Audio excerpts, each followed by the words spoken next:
Captain? Captain.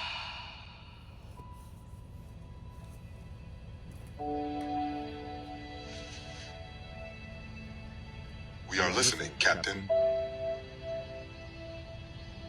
So, I am the captain of this vessel, with 12 years of experience as a master mariner in tanker-type vessels. Before that day, we inspected 2 cargo tanks according to the company's planned maintenance and inspection plan. I was on the bridge, looking for the new voyage order, when received a radio call from the chief. Bridge, deck! Bridge, deck! Deck is calling! Do you read me? Over. Deck, bridge. Captain speaking, go ahead. Captain, 3 men lying down unconsciously in the 5 starboard cargo tank. 3 men lying down, Captain. No cargo tank entry permit was issued for that day, for any purpose. No permit was issued. However, there were 3 men in the tank.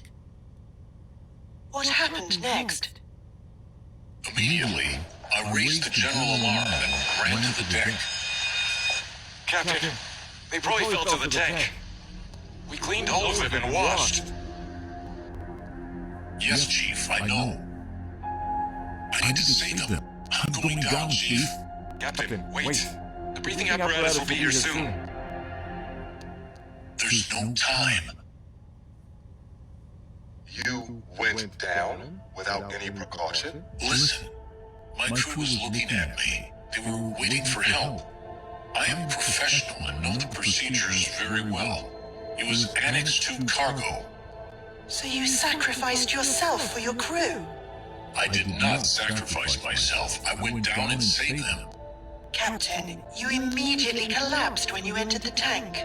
The rescue team came and lifted 4 of you.